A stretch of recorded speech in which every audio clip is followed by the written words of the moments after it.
श्री स्वामी समर्थ. स्वामी महाराज तुमच्या मनातील सर्व चांगल्या इच्छा पूर्ण करोत ही स्वामीचरणी प्रार्थना करते आणि आजच्या व्हिडिओला सुरुवात करते. पण त्याआधी तुम्ही जर माझ्या चॅनेलवरती नवीन असाल तर चॅनेलला नक्की सबस्क्राईब करा आणि व्हिडिओ पाहत असताना कमेंटमध्ये लिहा श्री स्वामी समर्थ आणि सबस्क्राईबच्या बाजूचं बेल आयकॉनलाही प्रेस करायला अजिबात विसरू नका, जेणेकरून असेच धार्मिक व्हिडिओ आपल्यापर्यंत पोहोचतील. सध्या पितृपक्ष आहे हे आपल्या सर्वांना माहीत आहे आणि 14 ऑक्टोबरला आहे ती म्हणजे सर्वपित्री अमावस्या. सर्वपित्री अमावस्या म्हणजे ही जी तिथी आहे ती वर्षातून एकदाच येते.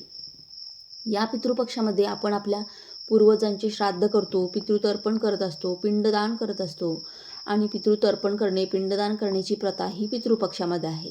आपल्या पितरांना जल अर्पण केले जाते. तसेच पितृपक्षामध्ये आपले पितर जे आहेत तर ते कावळ्याच्या रूपात पृथ्वीवरती येतात असे सुद्धा मानले जाते. पितरांचे श्राद्ध केल्याने त्यांच्या आत्म्याला शांती मिळते आणि ते आपल्या वंशजांना भरभरून आशीर्वाद देतात. हिंदू धर्मात पितृपक्षाला खूप महत्त्व आहे.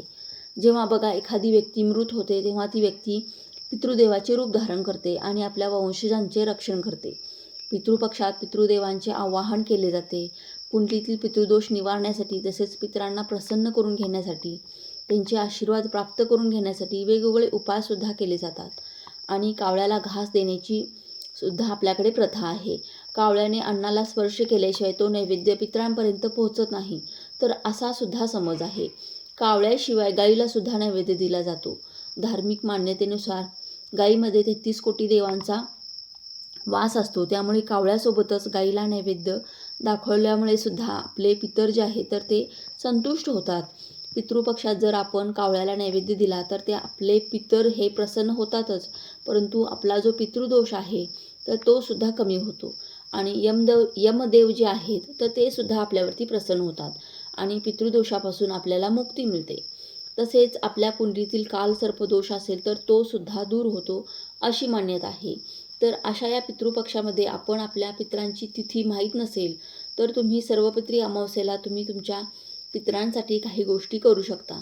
तसेच तुमच्या पितरांची तिथी माहिती आहे परंतु तुमच्या गावाकडे जे आहेत तर ते तुमचे गावाकडचे लोक हे पितृतर्पण वगैरे करत असतील, पितरांचे तर्पण करत असतील आणि तुम्ही जर नोकरीनिमित्त बाहेर राहत असाल आणि तुम्हाला जर पितृदोष निवारण्यासाठी काही गोष्टी करण्याची आवश्यकता वाटत असेल आणि तुम्हाला जर करायची असेल तर तुम्ही नक्कीच सर्वपित्री अमावस्येला एक वस्तू ही कावळ्याला खायला द्यायची आहे. ही वस्तू कोणती आहे हेच आपण आजच्या व्हिडिओमध्ये पाहणार आहोत. आता कावळ्यालाच का, म्हणजे पितृपक्षामध्ये कावळ्याला एवढे महत्त्व का आहे, तर जेव्हा माणूस मृत्यू पावतो तेव्हा तो सर्वप्रथम कावळ्याच्या रूपामध्ये येतो. त्यामुळे बघा मृत व्यक्तीच्या 3ऱ्याला 10व्याला सुद्धा कावळ्याला खूप महत्त्व आहे. त्या व्यक्तीला कावळा शिवला असे आपण म्हणतो. कावळ्याने जर अन्नाला स्पर्श केला तर त्यामुळे आपल्या ज्या मृत व्यक्ती आहेत तर त्यांच्या आत्म्याला शांती मिळते. त्याचप्रमाणे पितृपक्षामध्ये सुद्धा घराच्या छतावर कावळ्याला घास हा ठेवतो, भोजन देत असतो आणि जेव्हा कावळा हे भोजन ग्रहण करत असतो तर तेव्हाच आपले पितर आपल्यावरती प्रसन्न आहेत असे सुद्धा आपण मानतो. कावळा हा शुभ संकेत देतो तसेच अशुभ संकेतसुद्धा देतो. आता पुराणानुसार ही काय कथा आहे तर हे सुद्धा मी तुम्हाला थोडक्यात सांगते आणि यानंतर कावळ्याला कोणती गोष्ट आपल्याला ठेवायची आहे तर हे सुद्धा आपण बघणार आहोत. पुराणानुसार कावळ्याला देवपुत्र म्हटले जाते. इंद्रपुत्र जयंत याने सर्वात अगोदर कावळ्याचे रूप धारण केले होते. त्रेतायुगात श्रीराम भगवंतांनी अवतार घेतला होता आणि जयंताने कावळ्याचे रूप धारण करून सीतामाईच्या पायाला चोच मारली आणि श्रीरामाने गवताच्या पातीचा बाण करून त्या कावळ्याचा डोळा फोडला. तर अशी कथा यामागे आहे. हा जो कावळा आहे त्याला आपल्या केलेल्या कृतीचा पश्चाताप झाला आणि त्याने श्रीरामांकडे क्षमा मागितली. तो क्षमायाचना प्रार्थना करू लागला. हे पाहून श्रीरामाने कावळ्याला वर दिला की जेव्हा तुला भोजन दिले जाईल तेव्हाच पितरांना भोजन हे मिळेल व पितृपक्षामध्ये तुला सर्वात मोठा मान असेल.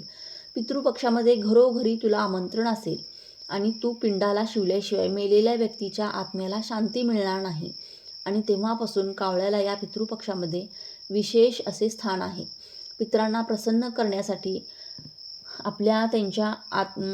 आपण त्यांच्या आवडीचे भोजन बनवत असतो. त्यांचे भोजन कावळ्यांना आणि ब्राह्मणाला देत असतो. परंतु अजून एक गोष्ट आहे ती आपल्याला कावळ्यासाठी ठेवायची आहे. तर ही गोष्ट कोणती, कावळ्याला का, तर कावळा हा यमाचा दूतसुद्धा आहे आणि कावळा हा यमाचा द्वारपाल आहे असं सुद्धा म्हटलं जातं.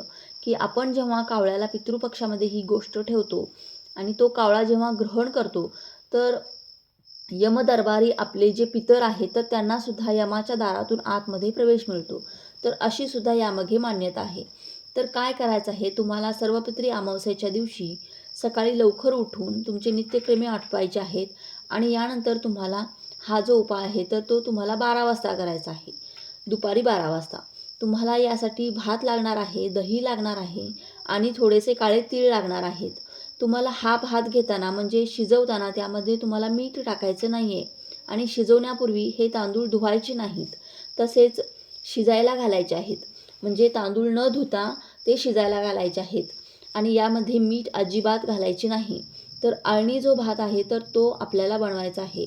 भात शिजवल्यानंतर तो थंड होऊन द्यायचा आहे आणि 12 वाजता तुम्ही एक केळीचं पान घ्या आणि किंवा पत्रावळी घ्या. तुम्ही प्लेट किंवा ताटसुद्धा घेऊ शकता, परंतु तुम्हाला शक्य असेल तर तुम्ही केळीचं पान घ्या किंवा पत्रावळी घ्या.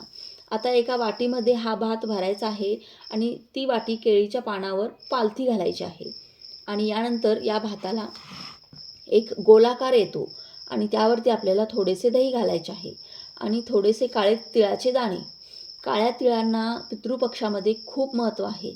तर असा हा घास तयार करायचा आहे आणि 12 वाजता किंवा तुम्ही सकाळी दिवस उगवताना ठेवला तरी चालेल, परंतु आपल्याला माहीत आहे की पितृपक्षात आपण जो विधी करतो तर 12 वाजता याला खूप महत्त्व आहे. तर दुपारी 12 वाजता घराच्या छतावरती कावळ्यासाठी ठेवा किंवा तुम्ही तुमच्या गॅलरीत ठेवू शकता किंवा तुम्ही तुमच्या घराच्या समोर ठेवू शकता. पण या गोष्टीचा इतरांना त्रास होणार नाही याचीसुद्धा आपल्याला काळजी घ्यायची आहे. तर अशा प्रकारे भात आणि त्यावरती दही आणि थोडेसे काळे तीळ आपल्याला कावळ्याला खायला घालायचे आहे. तुम्ही त्यावरती थोडीशी खडी साखरसुद्धा ठेवली तरीसुद्धा चालेल. त्यासोबतच आपल्याला एका वाटीमध्ये थोडंसं पाणी ठेवायचं आहे. जेव्हा कावळा हा भात खाईल तर तेव्हा आपले पितर जे आहेत तर ते तृप्त होतील.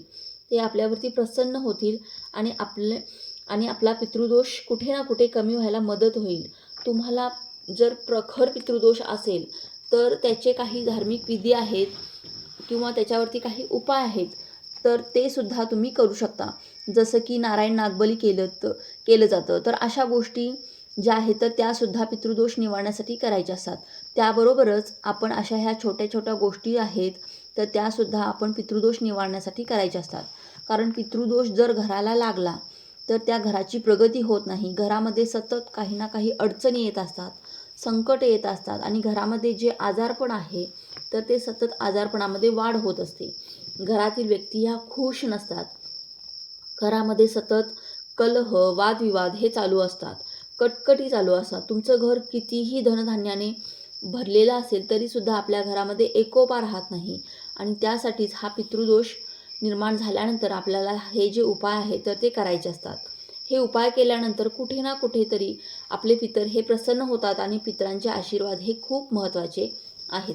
ज्याप्रमाणे आपण कुलदेवीचे आशीर्वाद मिळवण्यासाठी ज्या काही गोष्टी करत असतो, कुलाचार करत असतो, त्याप्रमाणेच पितरांचे आशीर्वाद मिळवण्यासाठी सुद्धा आपल्याला या गोष्टी ह्या करायच्या असतात. तसेच अमावास्येच्या दिवशी आपण पितरांसाठी एक दिवासुद्धा लावू शकतो. हा दिवासुद्धा तुम्ही लावायचा आहे. हा दिवा मातीचा घ्यायचा आहे. त्यामध्ये मोहरीचं तेल घालायचं आहे आणि या वातीची दिशा जी आहे तर ती दक्षिणेला करायची आहे. दक्षिण दिशेला हा दिवा लावायचा आहे आणि ज्या ठिकाणी तुमचं पाणी पिण्याचं भांडं आहे तर त्या ठिकाणीच तुम्हाला हा दिवा लावायचा आहे आणि त्या वातीचं तोंड जे आहे तर ते तुम्हाला दक्षिण दिशेला करायचं आहे.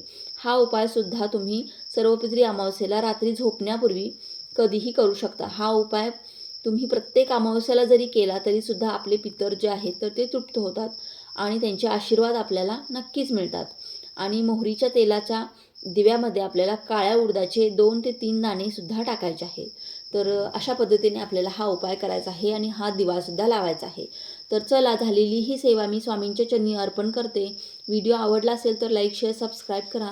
भेटूया पुढच्या एका नवीन व्हिडिओमध्ये. तोपर्यंत सर्वांनी आपली काळजी घ्या. श्री स्वामी समर्थ.